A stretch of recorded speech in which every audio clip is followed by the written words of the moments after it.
Good morning, everyone, and today we are going to discuss our new chapter named Continuity and Differentiability, and it's our first exercise of this chapter. तो चलिए बिना किसी देरी के start करते हैं हमारा फर्स्ट क्वेश्चन। क्या कहता है हमारा first question? Check the continuity of the following functions at a point. First function क्या कहता है? F of x is equal to 2x plus 3 at x is equal to 1। मतलब कि हमारे पास जो फंक्शन दिया हुआ है वो है 2x प्लस 3 और उसको चेक करना है किस पे कंटिन्यूस है या नहीं, x इज इक्वल टू 1 पे। जब भी हमें कोई फंक्शन की कंटिन्यूटी चेक करनी होती है तो हम सबसे पहले क्या चेक करते हैं कि सबसे पहले कि फंक्शन f ऑफ a पे एग्जिस्ट करता है या नहीं करता, यही चेक करते हैं। सेकेंड क्या चेक करते हैं कि लिमिट, अगर हम फंक्शन पे लिमिट अप्लाई करें x tends to a, function पे अप्लाई करें तो क्या वो एग्जिस्ट करता है या नहीं करता। और अगर ये दोनों एग्जिस्ट करते हैं तो थर्ड चीज़ हम क्या चेक करते हैं कि ये दोनों के दोनों इक्वल हैं या नहीं है। ये तीनों चीज़ अगर हमारी सेटिस्फाइज हो जाती हैं तो हम उस फंक्शन को बोलते हैं कि फंक्शन क्या है, हमारा कंटिन्यूअस है। तो सबसे पहले इस क्वेश्चन में भी हम यही करेंगे। मेरे पास फंक्शन दिया हुआ है 2x प्लस 3। सबसे पहले हमने x इज इक्वल टू 1 पे चेक करना है, तो a मेरा क्या बन जाएगा 1। तो f ऑफ 1 क्या होगा मेरा, पुट करो 2x प्लस 3 में 2 इंटू 1 प्लस 3, तो मेरा आंसर क्या आ गया 5। अब मेरी फर्स्ट प्रॉपर्टी तो होगी प्रूफ कि मेरा 5 क्या है, आंसर आ गया, यानी कि एक तरह से f ऑफ a मेरा एग्जिस्ट कर गया। अब मेरे को चेक करना है कि लिमिट पे अगर मैं पुट कर दूं तो मेरे पास f ऑफ x तब भी मेरा अप्लाई होगा या फिर तब भी मेरे को एफ ऑफ एक्स एग्जिस्ट करेगा लिमिट अप्लाई करने के बाद। तो मैंने क्या किया, लिमिट अप्लाई की एट एक्स टेंड्स टू 1। 1 यहाँ पे वही फंक्शन होता है जिस पे हमें चेक करनी होती है फंक्शन की कंटिन्यूटी। तो लिमिट जब हमने अप्लाई की तो मेरा फंक्शन क्या आया, limit x tends to 1 2x plus 3, right. तो जब हम x की वैल्यू पुट करेंगे तो मेरे पास क्या आएगा 2 इंटू 1 प्लस 3 5। अब देखो मेरे पास लिमिट एफ ऑफ ए भी एग्जिस्ट करती है, limit x tends to a f of x भी एग्जिस्ट करता है और दोनों के दोनों इक्वल भी हैं। तो मेरा फंक्शन क्या हो जाता है यहाँ से कंटिन्यूअस। बस आपको अब हर क्वेश्चन में यही चेक करना है कि कोई फंक्शन कंटिन्यूअस है या नहीं है। उसके लिए अगर आप ये 3 प्रॉपर्टीज सेटिस्फाई करवा देते हो तो आपका क्वेश्चन कंटिन्यूअस हो जाता है। अब बात करते हैं सेकेंड पार्ट की। सेकेंड पार्ट क्या कहता है, f of x is equal to 5x minus 3 at x is equal to minus 3 and x is equal to 5। मतलब हमें 2 पॉइंट दिए हुए हैं, 2 पॉइंट्स पे चेक करने हैं। तो सबसे पहले हम चेक करते हैं x is equal to minus of 3 पे, यानी कि यहाँ मेरे a की वैल्यू क्या है माइनस ऑफ 3। तो सबसे पहले एफ ऑफ ए निकालेंगे। फर्स्ट स्टेप जब हमने निकाला एफ ऑफ ए तो मेरे पास क्या आया 5 माइनस ऑफ 3, यानी कि 5 x की वैल्यू की पुट की हमने माइनस ऑफ 3 माइनस 3। अब 5 इंटू माइनस 3 मेरे पास क्या आ गया माइनस ऑफ 15, ये माइनस 3 एज इट इज़ और मेरा रिजल्ट क्या आ गया माइनस ऑफ 18, यानी कि ये तो एग्जिस्ट करता है। इतना पोर्शन मेरा हो जाता है कंप्लीट। अब सेकेंड पोर्शन मेरा क्या कहता है कि अगर मैं उस पर लिमिट अप्लाई करूँ किस पे, फंक्शन पे, तो मेरा वो भी एग्जिस्ट करना चाहिए। तो मैंने क्या किया, लिमिट अप्लाई की फंक्शन पे, माइनस ऑफ 3 लगाओ, इसमें पुट करो माइनस ऑफ 3। जब मैंने इसमें माइनस ऑफ 3 पुट किया तो मेरे पास कुछ ऐसी टर्म आई, limit x tends to minus of 3, 5 into minus of 3 minus 3, तो ये आ गया माइनस ऑफ 15 माइनस 3। अभी लिमिट चल रही है तो देखो अब लिमिट लगनी है x पे और यहाँ पे x का कोई फंक्शन है नहीं, तो फंक्शन एज इट इज़ आएगा। तो यानी कि मेरा फंक्शन यहाँ पे कंप्लीट हो जाता है। इसलिए मैं इसको बोल सकती हूँ कि मेरा एफ ऑफ ए भी एग्जिस्ट कर रहा है और लिमिट अगर मैं लगाऊँ फंक्शन पे वो भी एग्जिस्ट कर रही है और दोनों के दोनों इक्वल भी हैं। तो मेरा फंक्शन यहाँ से क्या हो जाता है कंटिन्यूअस, राइट। इतनी बात क्लियर है, बिल्कुल ईजी कंसेप्ट है। अगर मेरे को सिर्फ 3 चीज़ें मेरी क्लैरिफाई हो जाती हैं तो मेरा फंक्शन हो जाता है कंटिन्यूअस। अब बात करते हैं जब x इज इक्वल टू 5 हो तो सबसे पहले फंक्शन पे क्या चेक करना है, एफ ऑफ ए। ये चीज़ हर उसमें करनी है। आगे जो क्वेश्चंस आएंगे उसमें एच वाला कंसेप्ट आएगा, वो मैं तभी बताऊंगी कि एच वाले कंसेप्ट को हम यूज़ कैसे करते हैं, राइट। तो सबसे पहले हम ये देख लेते हैं, ये तो हर स्टेप में करना है। एफ ऑफ ए तो चेक करना ही करना है। यहाँ पे a क्या है 5 को रखा फंक्शन में, मेरा क्या आया 5 इंटू 5 माइनस 3, ये आ गया 25 है, ये 25 माइनस 3 तो यानी कि 22। अब मेरे को चेक करना है इसको सेकंड पार्ट क्या कहता है, अगर मैं फंक्शन पे लिमिट अप्लाई करूँ क्या तब भी वो एग्जिस्ट करता है। तो मैंने फंक्शन पे लिमिट अप्लाई की, मेरे पास क्या आया 5x माइनस 3, ये क्या देता है, यहाँ पे लिमिट लिख सकते हो अभी के लिए आप। जब आपने इसमें अप्लाई कर दिया 5, यानी कि जब मैंने लिमिट इसमें अप्लाई कर दी, उस स्टेप पे आपको ये लिमिट ख़त्म कर देनी है यहाँ से, क्योंकि मैंने एक तरह से लिमिट लगा दी है ना। अब देखो यहाँ पे मैंने आपको बताने के लिए लगाई थी कि यहाँ पे लिमिट ये है और यहाँ पे लिमिट ये है। तो आपको क्या करना है, जब आप लिमिट पुट कर दो उसके बाद इस लिमिट का कोई रोल नहीं रहता, जैसे मैंने नहीं लिखी हुई है। तो जब मैंने अप्लाई किया यहाँ पे तो क्या है 25 माइनस 3, ये भी क्या है 22, यानी कि मेरा एफ ऑफ ए भी एग्जिस्ट करता है। और अगर मैं लिमिट लगाऊँ किस पे, x टेंड्स टू a पे एफ ऑफ x हो जब मेरा फंक्शन, तब भी क्या करता है ये एग्जिस्ट करता है। और अगर दोनों एग्जिस्ट करते हैं क्या दोनों सेम हैं, 22 इज इक्वल टू 22, तो यानी कि दोनों सेम आ गए। और अगर दोनों सेम आ गए तो फंक्शन कैसा हो गया, कंटिन्यूअस। अब बात करते हैं हमारे क्वेश्चन नंबर 2 की। ये फर्स्ट क्वेश्चन के सिर्फ 2 ही पार्ट थे, मतलब एक पार्ट के इसमें 3 बना रखे हैं, ठीक है। अब बात करते हैं सेकंड क्वेश्चन की। सेकंड क्वेश्चन क्या कहता है, prove that the function f of x is equal to x की power n is continuous at s x is equal to n। मतलब फंक्शन मेरा क्या है x की पावर n, और वो कंटिन्यूअस होगा किस पे, x is equal to n पे, where n is a positive number, right.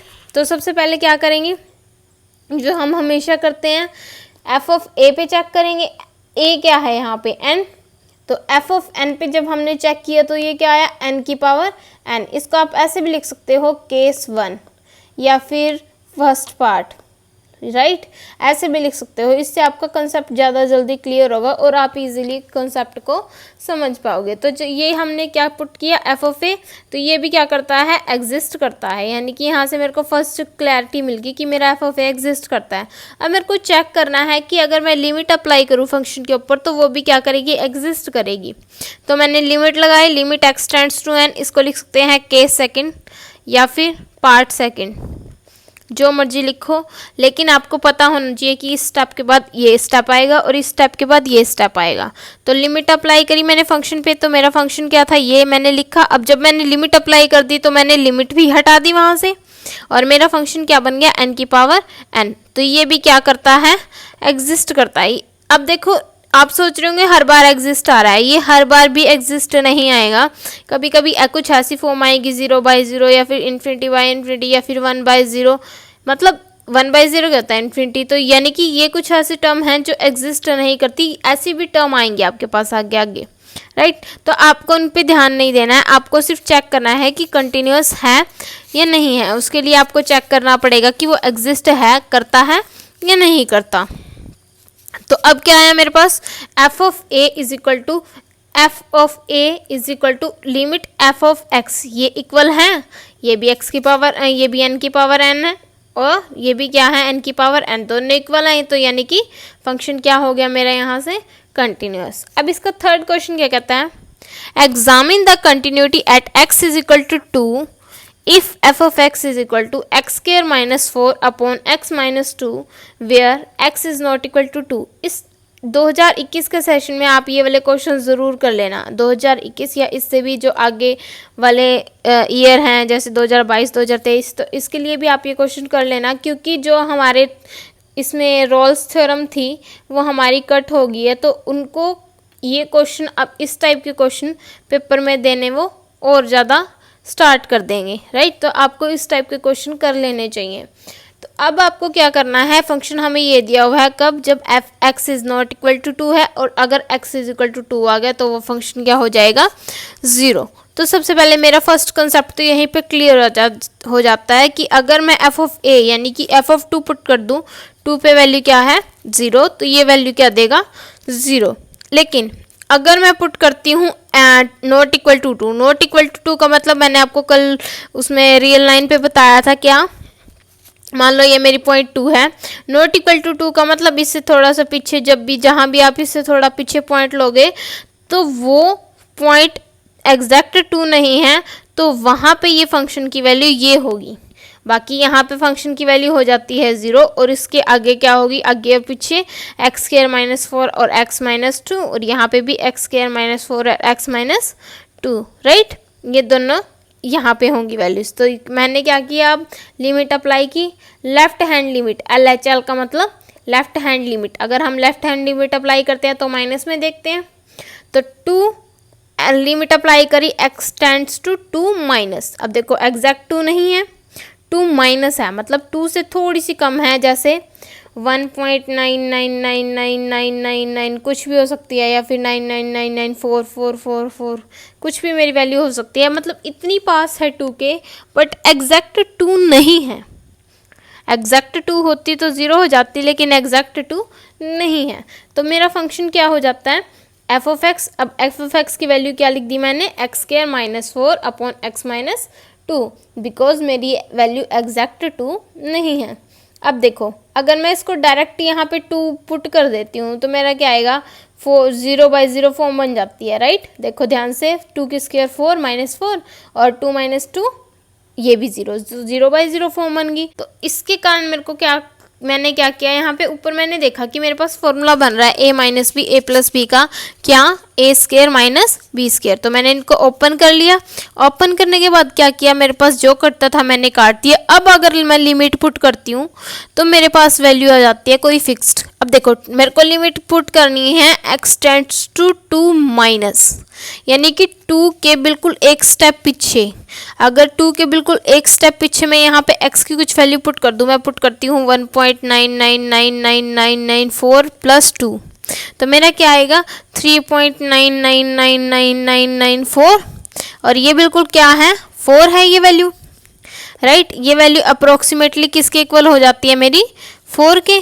तो इसलिए मैंने यहाँ पे क्या लिखा था, डायरेक्ट 4। अब तो आप समझ गए होंगे कि एग्जैक्ट 2 और नॉट इक्वल टू 2 में क्या डिफरेंस होता है।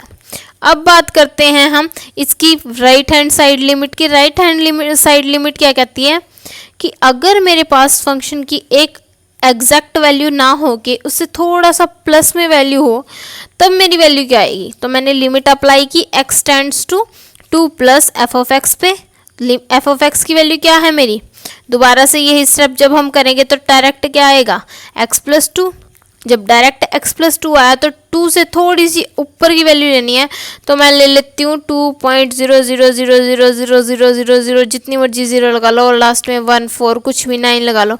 मतलब 2 के बिल्कुल इतना पास है, लेकिन एग्जैक्ट 2 नहीं है, तो उसको मैं लिख सकती हूँ एग्जैक्ट 2 थोड़ा सा। तो मैंने लिख दिया 2 प्लस 2, मेरा क्या आ गया 4। अब देखो यहाँ से वैल्यू मेरी क्या थी, एफ ऑफ ए की 0, और ये मेरी वैल्यू क्या है 4। क्या 0 4 के इक्वल होता है, नहीं होता। और अगर नहीं होता तो ये फंक्शन यहाँ से क्या हो गया, एफ ऑफ ए तो एग्जिस्ट तो करता है और एफ लिमिट लगाने के बाद एफ ऑफ एग्जिस्ट भी करता है, लेकिन दोनों इक्वल नहीं है, तो यानी कि ये फंक्शन कैसा हो जाएगा, फंक्शन डिसकंटिन्यूअस। इतनी बात क्लियर है। अब करते हैं हम अपना नेक्स्ट क्वेश्चन। नेक्स्ट क्वेश्चन क्या कहता है, discuss the continuity at x is equal to 3 if f of x is equal to x square minus x minus 6 upon x square minus 2x minus 3 if x is not equal to 3। आपको पूरी exercise मिलेगी इस channel पे, हर एक exercise के हर एक question की आपको डिटेल एक्सप्लेनेशन मिलेगी, तो इसलिए इस चैनल को सब्सक्राइब ज़रूर करें। तो अब करते हैं हम अपना फोर्थ क्वेश्चन। इसमें जब value not equal to x थी तो मेरी वैल्यू ये है, और अगर मेरी value x is equal to 3 है तब मेरी वैल्यू 5/3 है। तो सबसे पहले f of a, first step ही मेरा क्या होता है, एफ ऑफ ए। तो ए की वैल्यू क्या है 3, एफ ऑफ ए जब हमने पुट किया तो वैल्यू आई 5/3। सिमिलरली जब मैंने लेफ्ट हैंड लिमिट अब स्टार्ट की है अपनी लेफ्ट हैंड लिमिट, क्योंकि मेरे को चाहिए x not equal to 3। Not equal to के लिए थोड़ा सा राइट हैंड साइड में, लेफ्ट हैंड साइड में जाओ, थोड़ा राइट हैंड साइड में जाओ। लेफ्ट में जाओगे तो 1 पॉइंट कम मिलेगा और राइट में जाओगे तो 1 पॉइंट ज़्यादा मिलेगा। तो जब हम लिमिट अप्लाई करेंगे x tends to 3 minus f of x, तो मेरे पास वैल्यू क्या आएगी, x square minus x minus 6 और x square minus 2x minus 3। ये वाली वैल्यू समझ गए होंगे क्यों आई। अब लिमिट अप्लाई कर दी जब मैंने इस पे, देखो इसकी जो पावर्स हैं यहाँ पे भी 2 है और यहाँ पे भी 2 है, तो मैं इसको थोड़ा छोटा कर सकती हूँ फंक्शन को। सबसे पहले तो आप 3 पुट करके देखो, इसमें 3 पुट करोगे तो क्या आएगा, 3 की square 9 minus 3 minus 6 upon 9 minus 6 minus 3, यही आएगा। करो, 0/0 फॉर्म बन रही है, तो यानी कि इसीलिए हम इसको डायरेक्ट तो कर नहीं सकते, हेल्प किसकी लेनी पड़ेगी, h की, जो हमने पहले एग्जाम्पल में भी किया है क्वेश्चन h वाला। तो उसमें हम कैसे करते हैं सॉल्व, सबसे पहले तो इक्वल इनकी पावर्स है, पॉलिनोमियल इक्वल है मेरे पास, तो क्या मैं इसको डिवाइड करके देख सकती हूँ। डिवाइड कैसे करते हैं आपको पता ही होगा, ऊपर वाला कंसेप्ट। इसमें देखो x square minus x minus 6, इसको डिवाइड करना है x square minus 2x minus 3 से, 1 पे जाएगा x square minus 2x minus 3, ये क्या आ जाएगा माइनस प्लस प्लस, और यहाँ से ये कैंसिल आउट, अब बचा क्या x माइनस 3, तो 1 1 रिमाइंडर और डिवाइड में जो मेरा जिससे मैंने डिवाइड किया, राइट। इतना क्वेश्चन कर लिया हमने।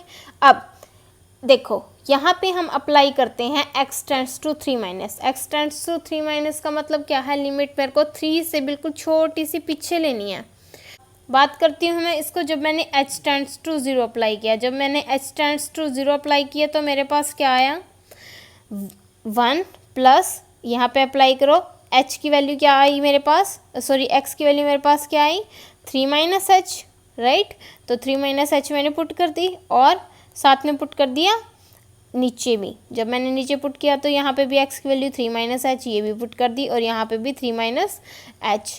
अब बात करते हैं हमारे कंसेप्ट की, जब h tends to 0 limit apply कर ली, और इस टाइम ये मेरा पूरा फंक्शन है, करो इसको 1 plus h minus h upon H square minus 4h, तो मैं यहाँ से h कॉमन ले सकती हूँ नीचे से। देखो अगर मैं डायरेक्ट यहाँ पे h अप्लाई कर देती हूँ तो मेरा क्या आएगा, 1 प्लस 0 अपॉन 0, 1 की 0 अपॉन 0 फॉर्म, तो ये तो मेरे को नहीं करना है। तो मैंने क्या किया, दो यहाँ से नीचे से h यहाँ से कॉमन लिया और मेरे पास h से h कैंसिल आउट हो गया, ये वाली टर्म बची सिर्फ। अब अगर मैं लिमिट पुट करूँगी h इज इक्वल टू 0 या h टेंड्स टू 0, टेंड्स का मतलब होता है बिल्कुल उसके बिल्कुल करीब है लेकिन एग्जैक्ट वो नहीं है, टेंड्स टू उधर जा रहा है, ये होता है टेंड्स टू का मतलब, राइट। अब जब मैंने इसको 0 पुट किया तो मेरे पास क्या आया, 1 minus 1 upon h minus 4, 0 put करो तो यहाँ पे 0 आ जाएगा, और ये वाला माइनस का उधर जाके प्लस का हो जाएगा, तो ये मेरा आ गया 1 प्लस 1 अपॉन 4। जब इसको सॉल्व करेंगे 4 1 ज़ा 4 प्लस 1 5 अपॉन 4। लेकिन अगर आप यहाँ से देखो मेरी एफ ऑफ ए की वैल्यू 5 अपॉन 3 है और लिमिट अप्लाई करने के बाद मेरी 5 अपॉन 4 आ रही है, ये किसकी वैल्यू है, एफ ऑफ ए की, और ये वाली किसकी वैल्यू है, limit x tends to 3 minus f of x की, राइट, इसकी वैल्यू है ये। तो ये दोनों एक दूसरे के इक्वल नहीं हैं, तो या तो आप यही लिख दो कि ये फंक्शन क्या है, डिसकंटिन्यूअस। अगर आप नहीं लिखना चाहते तो आपको क्या करना है, इसका जो प्लस वाला पोर्शन है वो भी आप फाइंड कर सकते हो, x tends to 3 plus f of x. सारा स्टेप आपको यही करना है, जो जो इसमें मैंने माइनस माइनस किया था वो आपको ऐसे प्लस करना है। तो जब आप इसको प्लस करोगे तो मेरे पास यहाँ पे क्या आएगा, 3 plus H plus H plus H, और जब इसको सॉल्व करोगे तो प्लस एच, और यहाँ पे 6 प्लस के होगा और 2 माइनस के होगा, तो ये भी प्लस एच और यहाँ पे भी प्लस एच, ये भी प्लस एच, और ये आ जाएगा माइनस यहाँ पे बीच में। जब ये माइनस आ जाएगा तो मेरे पास ये भी प्लस होगा और ये भी प्लस, ये भी प्लस। अब मेरे पास भी ये भी क्या वैल्यू आ गई, 5/4, दोनों वैल्यू 5/4 आई लिमिट वाली, लेकिन हमारी एग्जैक्ट वैल्यू 5/3 है, तो दोनों क्या हो गए, not equal to f of 3। तो मेरे ये इसके अकॉर्डिंग भी ये फंक्शन क्या हो गया, डिसकंटिन्यूअस। ठीक है, तो चलिए हम मिलते हैं अपने नेक्स्ट वीडियो में, तब तक के लिए thank you, keep watching and stay tune with us if you like the video.